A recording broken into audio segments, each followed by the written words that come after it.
Hey gorgeous, this is episode number 256 and we have the wonderful Judy Hoberman back on the show. Hi, this is Judy Hoberman and you're listening to HeartSells podcast with Christine Schlonsky. Enjoy! Well, I am so over the moon that I have Judy Hoberman back on the show today and that I can get some more of her golden nuggets for you.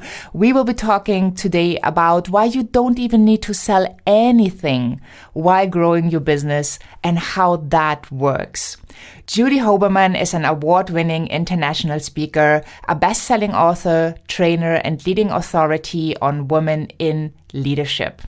With over 3 decades in business, she combines wisdom and humor with her behavior-shaping insights, impacting audiences of 10,000 as well as small groups and even individuals through her one-on-one executive coaching and mentoring. Men and women lead, sell, manage, and recruit differently, and Judy is the master at improving performance and company culture, empowering both genders to better support each other's successes in more productive ways. So I'm so super excited. Let's tune right in. Well, I am so super pumped you are back on the show, Judy. Welcome. Thank you so much. It's always a pleasure. Yeah, I just love our conversations and, you know, the value you deliver and all the wisdom, like what you have learned over years and years, like decades of selling in different industries. And you said it so beautifully in the previous episode as well. It's all about that relationship building. And if you really go to the place where you can give, right, even though you might be in that neediness, like you really need the sale, but you can transform that and you can come to why you are even with a customer because you want to serve, right? And you have this amazing gift you want to share, then that's a magic moment where things will change from being desperate to serving because you can't feel both emotions at the same time. Yeah, and you know, when you said that, something just sparked a memory for me. When I first started in insurance, I was a single mom. And for me, I had that desperate feeling. I was a single mom. I was going to be taking this position, 100% commission. And how do you support your family? So I'm taking this position and I take my kids to school every day and I drop them off and I say to myself, oh, I hate this. It's every single day. I hate this. I don't even know why I'm doing this. Once I got to the appointment, I was fine. But getting there was this horrible feeling. When I left, I was okay, but every day was the same thing.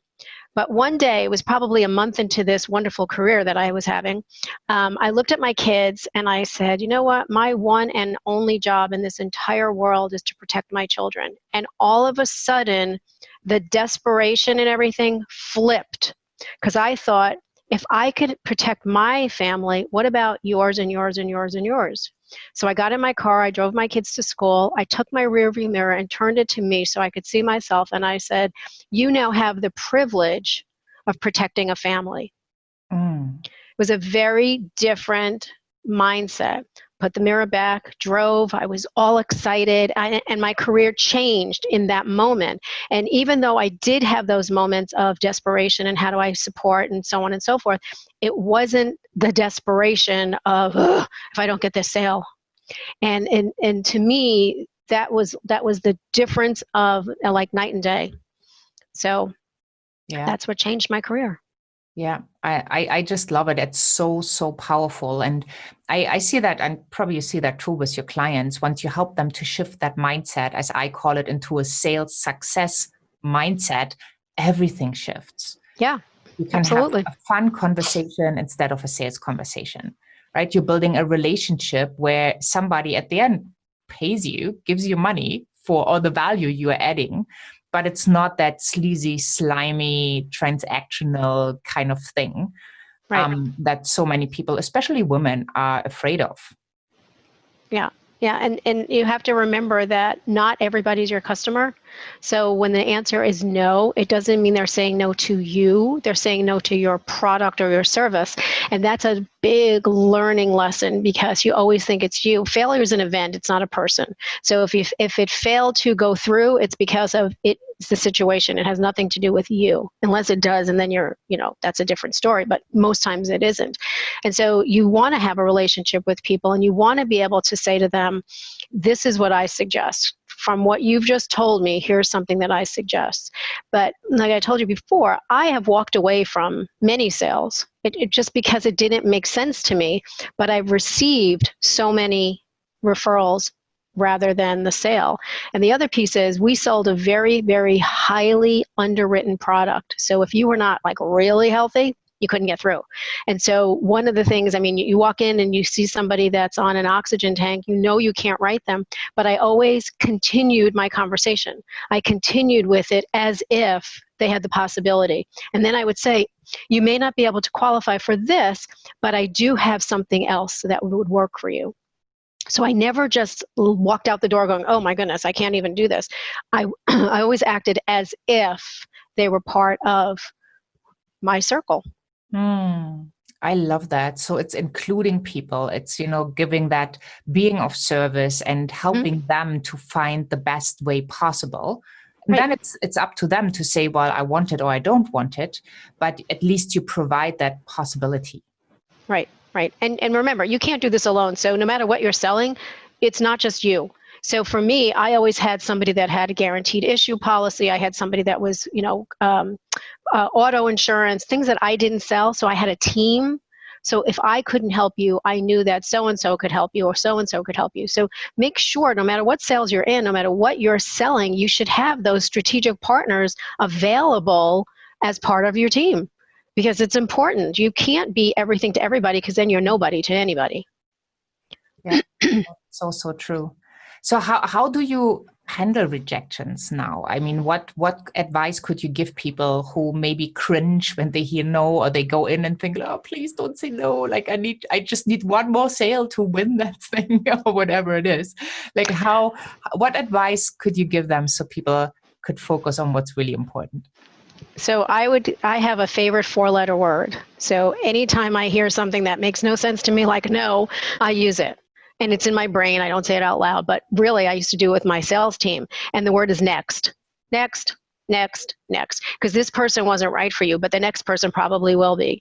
And sometimes they say it takes 10 people or it takes 9 people. So you just say, okay, I'm on my 9th. And here's my 10th. But I always use the word next. Not everybody is your customer, even though the people you think should be your customers, they're not. And the ones that you're not even sure should be, they are. So, I just use the word next. But with that said, give yourself permission to wallow in it for a minute. Just go, oh my goodness, I didn't get it, blah, blah, blah. Review the conversation that you had and see maybe there was a reason that you could have helped them and you didn't. Or maybe they clearly were not meant to be working with you. But I just use the word next. It saves me all the time. When my agents used to come in and go, everybody's a diabetic, everybody has no money, everybody this. And I would hold up the sign, next. And so after a while, I didn't need the sign. I would just go like this. And they got it. They're like, I know, it's not everybody. It's just this one person. Yeah, totally. Wow. So we talked about it and you mentioned it in the previous episode that you had mentors, you had a coach. Mm-hmm. And it was very important for you to have a coach, even though you had to find the money at that point. Like, what could you is there like a book or something you could recommend for people that has made a big difference for you? So I have been dubbed the question queen. And the reason is because I ask more questions than anybody else. And seriously, I know people can't even imagine that I could have one more question. But one of the books that's really stood out for me because of the questions, it's called Power Questions. And it's by Andrew Sobel. And he tells you some of the questions that you hear all the time that you should not be asking. Like one of them is like, what keeps you up at night? That's a dumb question to ask people. He tells you that, so you don't ask it. But one of the questions he says that he just loves, it's one of his most power questions that I've used because it turns the conversation. It's not anything that's manipulating, but it just turns the conversation. I've used it with CEOs. I've used it with first-time salespeople. And the question is, what do you still want to accomplish? Now, the reason it's so powerful is because most people don't ever ask that question. And so when I asked it 2 different CEOs, 2 different days apart, and both of them said, no one's ever asked me that question. And they sat back for a minute and they said, Here's what I want to accomplish. And it was things that they had never said out loud. The conversation shifted. And all of a sudden, I was now part of their trusted circle, their personal board of directors almost, because they would say, okay, so what do you think about this? And what do you think? So it changes the question. So that's one book that really was huge for me. The other book is, you have a picture of him right behind you, and it's The Go-Giver. Because I do believe that the go-giver is one of the most important concepts that you have to understand as a salesperson. Actually, any person, but especially salespeople. And I used to buy his books by the dozens and just hand them out to people and say, you have to read this. You have to read this. I have a celebrity crush on him anyway, and he knows that. So, but it's okay. But I think that is one of the most important concepts that you have to have, is being a go-giver. Yeah. I just want to mention, because it's audio, so people can't see that I have a picture of Bob Burke behind me. Right behind you. Yes. Okay. who was actually, I had the honor that he was my episode number 2 and 3. So, and it's Bob Burke and John David Mann, who have written the Go-Giver series, and I highly recommend it. My goodness. Hand it out. I give it to people, and I have the links in the podcast episodes. I'm going to link this here too. It made such a difference. They actually gave me permission to be a connector, because I always thought, like, in the company, like, if they didn't buy from me, well, that's it, like game over. And by reading the book, it really shifted my energy, my thinking, and it helped me to have a big influence on the commission I earned and on the revenue I drove in for the company, because all of a sudden it was really about the relationship, not just the theory, but it was about the relationship, and the rest just came by serving. Absolutely. And it's funny, when I first moved to Dallas, all the people that I met in the beginning, everybody said, I'm a servant leader. I'm a servant leader. I'm a servant leader. Now, I'm from up north. We never use the term servant leader. This is, going back a decade. And after like the 10th person, the 12th person, I said, what is a servant leader? Everybody hears a servant leader. And the guy said to me, you don't know what a servant leader is? And I said, I obviously not. And he tells me, I'm like, oh, I've been doing that my whole life. I just didn't know we had a title, and he said, oh, so it was funny, because if you're a servant leader, you're a servant leader. You don't have to announce that you're a servant leader. Yeah. And so that's not part of your, I'm a servant leader. It's like on your resume, what's your title? I'm a servant leader. That's silly. So you wouldn't, it's the same thing. You wouldn't say I'm a go-giver, but yet you are. If that book is just so powerful, it just changes everything that you think or thought. And I'm telling you, everybody that I gave the book to, they're like, oh, I've never read this book so fast, and I read it 10 times. And so, yeah. Yeah, awesome. Well, thank you so much for bringing that up. And, again, one more thing where we are totally in alignment. Yeah, absolutely. And, another fun fact about you is you love the Beatles. I do. I love the Beatles, and I'm a huge fan. Yeah, I love the Beatles too. So it's just sometimes so funny. Like, with some people, you could have conversations forever, and it never gets tired or boring. And you're definitely one of those people for me, where it's just super excited. It's exciting to talk about sales, to talk about what's possible, right? To give people that idea, to plant the seed that sales can be fun. Sales can be easy. It can be done gracefully, and you can do it with confidence. You can be authentic. You don't need to be like the next Wolf of Wall Street or Larry Glenn Ross or what all those boiler room people. You can just be you. And you can love sales. Yes, exactly. You can love sales. Yeah. Talking about that, what means heart sells for you? So for me, it just means, I have been selling probably 30 years of my life, and I've never, ever, ever, ever, ever sold a thing. And yet I was always the number one salesperson. And that's because I never sold anything. I loved having conversations. I loved giving people my opinion when they asked for it. I loved going back and forth and finding out what was important to them. It's all about being heart. It's about that you really truly care about the person. It's people centric rather than product centric. And to me, that's more important than anything. I can sell anything, but I don't. I don't sell anything. I really don't. I offer an opportunity for somebody to be part of. So I just think that, heart sales has to do with the fact that you're not in and out, slam, bam, thank you, ma'am, get in, get out, get in the check, that kind of nonsense. I don't believe in that. And yeah, Glenn Ross is like the best example of not what to do. Yeah, totally. Yeah, I remember and most of the time it's the guys who are super excited about all these movies. And I remember when I started my sales career, you got recommended movies. That was one of them. Was talking about it. So I felt like I have to watch it. Otherwise, I don't even know what they talk about. And you just watch it. I remember starting with Boiler Room and then Glenn Ross. Oh. What is this even? Right? I mean, that's so outdated. But it's the same thing today, though. The same thing is happening today. Yeah. And I think that therefore people really need that different perspective, that movement that, not just the two of us, but so many amazing people are creating, that you can sell with your heart, from your heart sells, however you want to call it. You can be authentic. You don't even need to sell. You just need to invite. Absolutely. Invite that opportunity, and everybody will feel great, and you create a win-win situation.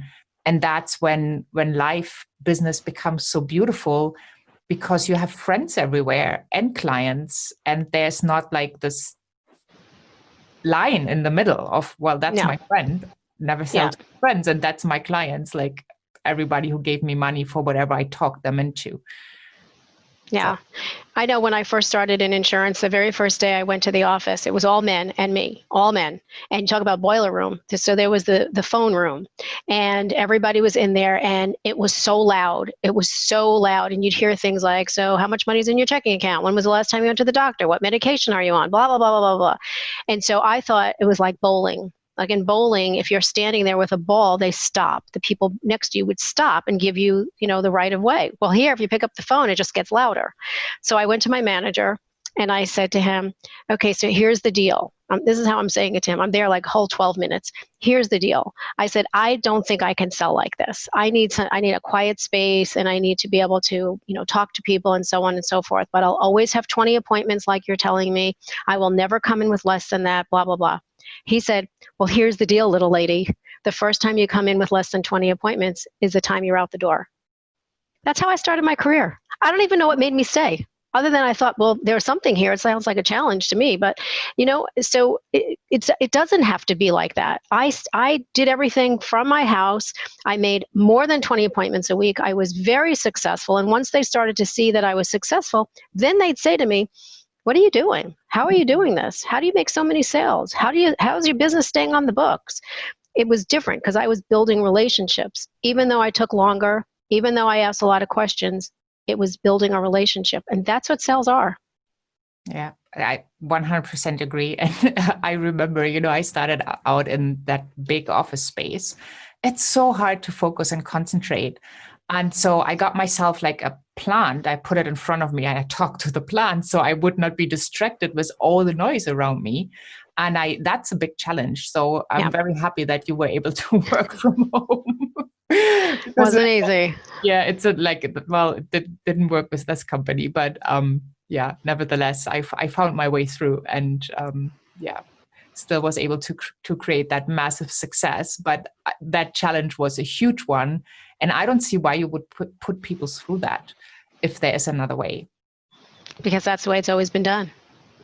There it is, right there. That's the way it's always been done. And they're successful doing it, so why change it?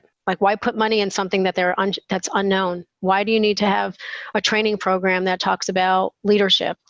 We're fine the way we are. That's the way it's always been done. Yeah, but today we see that they make less revenue. Some of them don't even exist anymore. That's correct.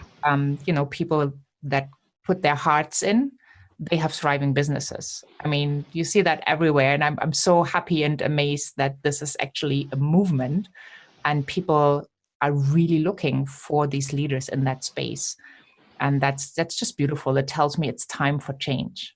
It is. And I still get the response when I talk about getting more women into leadership, qualified women, not just because they're a woman, and I'll hear, that's so cute. A woman's issue. I'm like, it is not a woman's issue. It's a business issue. And they're like, oh, so cute. I'm like, next. Yeah. Right, next. Yeah, totally. So do you have like a favorite mantra or quote that you like to use to motivate or inspire you? Well, my favorite quote is my tagline, which is women want to be treated equally, not identically. But it's not a mantra, and it doesn't pump me up, for when I need pumping up. Really what I do, I'm more of a music person. So when I'm driving, I play Satisfaction by the Rolling Stones. And it's loud, and people look at you and they stare, or they look at you and they give you the thumbs up because the windows are down and the sunroof is open, and it just pumps me up, right?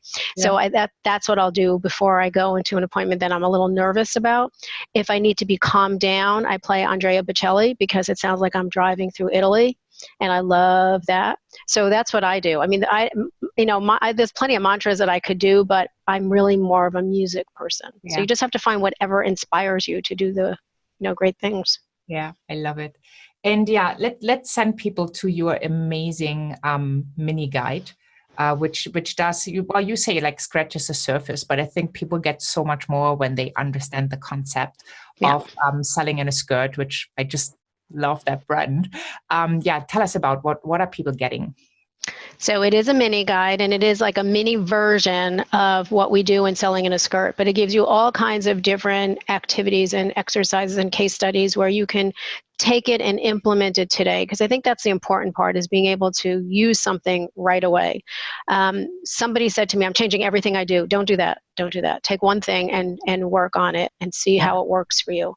But it's been something that we've used for a while, and everybody likes it. So for us, it's just a great tool. And you can get it at www.sellinginaskirt.com/special-offer. Awesome. Well, thank you so much. And I definitely put everything in the show notes, as well as all the links to you so people can connect. And again, I'm going to say that again, like, connect with Judy, right? You will love to see her content. She's really active on social media. You get like these little snippets of motivation and inspiration. So that's definitely a person you want to be around if you want to up your sales game, right? Well, because we all need these mentors, coaches, and people that inspire us, so we can get to that next level. So if you can't afford a coach right now, if that's not the time, just connect and see what energy comes. And maybe one tip out of that little mini guide is going to give you the next sale, and then you're in a different situation. Absolutely. Awesome. Well, thank you so much, Judy. I so appreciate that you took the time and shared so much wisdom. And thank you so much. Thank you. My pleasure. I hope you can really take these concepts, gorgeous, and put them into action for you. How would it feel if you never, ever sell again in your whole life, and you just have fun conversations and you invite people and actually convert them as happy paying clients? I love what Judy shared in this episode, and I hope you got a ton out of it. Just remember that you can change your attitude, you can change your point of view, you can change how you feel about selling in an instant. So in case you are not 100% confident and you still feel like selling might be something that's sleazy or pushy, I hope this episode has inspired you and that you are changing your point of view. Hop on over to christineschlonski.com, find the podcast tab and Judy's episodes with the keynotes, the transcripts, all the resources we are talking about, her amazing free gift, and all the links to Judy are just one click away. And once you're over there, sign up for the empowerment notes. That's empowerment right into your inbox, where I am sharing with you all the updates on HeartSells podcast, as well as some really cool stuff that I usually do not share on social media. And you will always be the first ones to know as a member of the HeartSells community. So thank you so much for listening. Thank you so much for being here.